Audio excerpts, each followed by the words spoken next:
Hello there, YouTube. I'm going to do another video here. This one is a Q&A session. I have received 8 questions that I'm going to read off and then I will answer. I'm not going to point out who asked them, it's their business, but just generally I'll be asking questions here.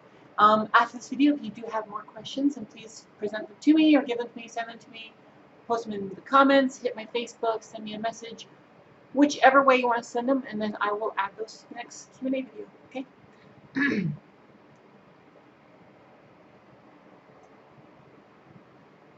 All right, question number 1. If I see someone I suspect as trans and I want to show my support, how do I do that?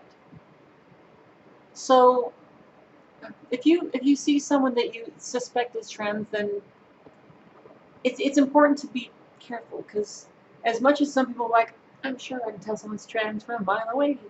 Not all trans women or trans people look like me. Okay, there's a lot of trans people, males and females, that pass super well, and there's some cisgender people who have been suspected of being trans and have been harassed in various things. So just let them live their lives. Don't just assume someone's trans based on the way they look. If you find out someone's trans and you want to be supportive, then just ask them what pronouns they want to use. Tell them, compliment them something on their outfit. Hey, your dress looks great, or whatever. Just be kind. And then a big thing to be supportive is stand up for them if they start getting harassed, attacked, or treated unfairly. Basically, that's how you support a trans person, right? Just be a good ally and help out if there's someone in need or getting harassed. Okay, if I don't know if someone is trans or not, how do I address them? Okay, again, kind of a similar question to the last one. But if you're not sure, if you're talking to someone, then you can always just ask, hey, what pronouns do you prefer? And you can ask that to cisgender people, you can ask that to transgender people, to anybody. Just ask, hey, what pronouns do you prefer? No one should really get offended by that. They just answer, oh, she, her, or he, him, or they, them, or whichever pronouns it is that they happen to appreciate that, which shouldn't be a problem. So just ask what pronouns you prefer. What are your preferred pronouns? And that should be just fine. Okay? What should I do if a trans person gets mad and starts yelling because they were misgendered? Okay, so I'm guessing this question is in response to some of the other YouTube videos that have popped up where people use their phones and filmed a trans person that's getting upset because they're getting misgendered quite a bit. And I know how they're made to look. They're made to look like there was one simple mistake and the person just freaked the crap out. Look, I personally have zero experience with that ever happening. I've been extremely frustrated and angry with some people, but it's not because they made one mistake. It's because they continue to choose to disrespect you, choose to misgender you. Such as I've gone places like including medical facilities where I'm there and they have my chart in front of them in the military here, and it says female on it. It's very clear, and for military rules, you have to treat me with my gender marker and DEERS, and it states it right on the paper that they're looking at, and it will keep stating it. Excuse me, sir. It's ma'am. Okay, it's some people. Thank you. Okay, roger that. Yeah, roger that, sir. It's ma'am. If you could please use the correct pronouns, to the point where we're 9 or 10 misgenderings down the road, at no point where they've even attempted to do the right thing according to policy and regulation within the military. And that's exceedingly frustrating when you're just being flat out disrespected to your face over and over and over and over again. And so in some of those videos I've seen the trans person that they're upset and like, it's ma'am, call me ma'am, it's ma'am. And the person behind the counter is still, which they could very easily de-escalate the situation and just say, oh, sorry, and then move on. And it'd be that simple. But they don't. They keep saying things like, sorry, bro, sorry, sir, I'm not being rude, sir. And they just keep doing that. And they keep harassing somebody. And that's not appropriate. So the best way for that situation is to keep it from happening. And that's just by respecting people and just being respectful of people and by using the correct pronouns. Or if you have a big issue, then don't use pronouns. You can still be polite. Hey, thank you. Welcome to the store. How can I help you? And you can do all these things without actually using any pronouns if it's such a problem for you to simply refer to someone by the preferred pronouns. There's many ways to do it, but blatantly misgendering them, it's just disrespectful, right? And you're trying to get a rise out of them and trying to cause a problem. And so it's just disrespectful. Just be respectful to everybody. I don't know why that is an issue, right? Okay. Similar questions here. How do I address someone I know is trans? Okay, so similar. If you know they're trans, then and you don't know their pronouns, then just ask their pronouns. Ask what their pronouns are. I mean, that's really it. And if you know them, you know they're trans, and once again, you're just being supportive, then just compliment them. Hey, that's a nice dress, nice shirt, nice hat, nice jersey, whatever it is. That's just be supportive. So those are a lot of very, very similar questions besides the very last one. Kind of felt like they repeat themselves. And if someone asked that question and I didn't answer clearly, or you had a more specific situation, or if you can reword your question so I can answer it appropriately, then I'll do what I can to help. What has been the most challenging part of the process for you? Okay, so the most challenging process for me was, coming out in the first place was simply accepting myself, like coming out to myself, essentially. I grew up with so many things being driven in my head, like that people like me or feel this way are broken, they're wrong, and same thing for LGBT and all these things. I was taught very negative connotations to individuals like this. I wasn't taught that it's okay, that it's real. So I just thought I was broken.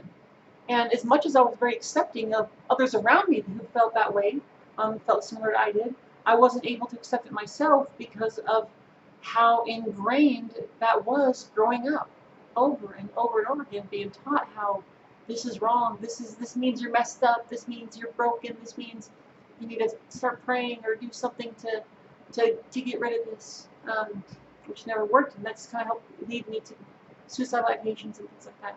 So once I was finally able to get rid of my demons and the kind of, I guess, indoctrination or brainwashing that was fed to me as a child, then I was able to accept myself. And at that point, everything after just seems like a cakewalk. Everything's not a cakewalk. Sure, I get harassed, I get issues, I get misgendered, I get attacked sometimes. I mean, things like that happen, and it's not okay. But getting past my own demons was my biggest struggle. That's the most challenging part, I guess I should say. Do you have a good support system? Super sweet question. I appreciate that. A question that it makes a statement of its own that says, I care and I want you to be okay and taken care of. And I really appreciate that. But yes, I do. As I've made in many other videos, my daughter, huge fan. She's amazing. She is a huge supporter of me. My wife, my sister, my mom, and I have a lot of really, really good friends that are there for me and have been there for me. I am extremely lucky that I actually do have a very strong supportive support system. Even people who don't understand being trans or understanding these things, they admit that and say, hey, you know what, I don't really understand, but I support you and I love you. And they use the correct pronouns and all that kind of stuff. They love me, so they respect me. It's that simple, really. So I appreciate that. Can I ask what a trans person's name used to be? So if a trans person decides to change their name, then that's considered their dead name. So like I have a dead name. It's not hard to find out, but that's not the point. Is you shouldn't be trying to, because that's not my name anymore. It's not the name I identify with, and it's not my legal name. Like my federal legal name is Kristina Manookin. So my dead name has no relevance, and it doesn't do you any good to learn what it is, and it's just disrespectful to me for people to ask what my dead name used to be. It doesn't matter. I've had questions that are okay, like, hey, so how did you come up with your name? And I tell them the story of how the name came out, and it's beautiful. They don't, during this story though, I don't mention my own name really, and they don't ask. It's just respectful. Like, it's learning more about my history and then my thought process and how I came to certain conclusions, like like the name I have. But it's not. It's rude to ask a trans person's dead name, and that's even if you're really close friends or something with them. Right? It's very personal, and it's not who they are, so it doesn't matter. So just leave it be. Don't ask.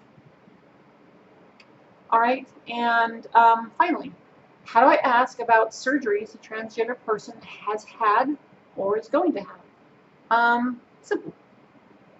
You don't.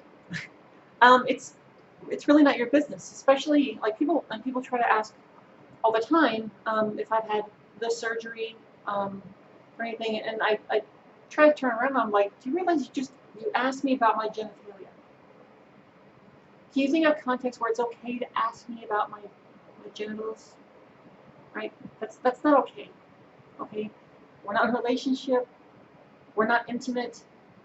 There is zero reason you need to know anything about surgeries, about things going on. It doesn't matter. If you're extremely close to someone, they might be willing to share certain things, but I would leave that up to them, and I wouldn't just start asking about surgeries. It's very, very personal.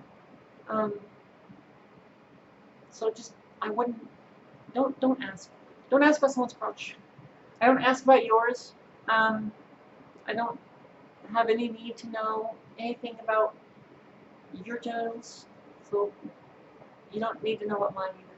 Okay, so that's not something that's okay to ask. Ask about surgeries and things like that. You're not. I mean, if you're my doctor, then that'd be a different story, because you need to know these things. But or someone who's helped me fill any paperwork out to submit to get surgeries and things like that. But if you don't fit into any of those boxes, you don't need to know. So how do you ask? You don't. It's not your business. Okay. And of course, if you know trans people that are comfortable with certain things, then you can talk to them. And if they're open to certain things, you can. But generally speaking, especially speaking for self, this is how I feel about these things. This is, I don't need to take my dead name. I'm not going to talk to you about surgeries. It's not your business. No, my medical history isn't your business. So just don't ask. Okay, so that kind of concludes this video. That's all the questions I had. It was just 8. If I receive more, I'll make another video. So I guess every 6 to 8 questions or so. And we'll see if we can get some more. Please feel free to. You can ask me awkward questions too. I'd rather you ask me than you ask a trans friend of yours or someone that you meet and you ask something very offensive. Ask me the offensive question so I can explain why it's offensive. All right, instead of trying to point out or ridicule anybody or give you any crap, then ask me. So it's okay if they're awkward questions. It's okay if they seem like they might be offensive questions. Ask me and I will address it. Okay. Once again, you can do that on my Facebook, which is in the. It's linked to my YouTube page. You can leave a comment on the video. You can leave a comment on my Facebook page. You can send me a message through Facebook and with questions and stuff, and I'll be more than happy to answer as much as I can. Okay? Hopefully you're enjoying these videos. Like I said before, another video, I'm having a good time making them. So with that, like and subscribe, and I love you all. See you in the next video.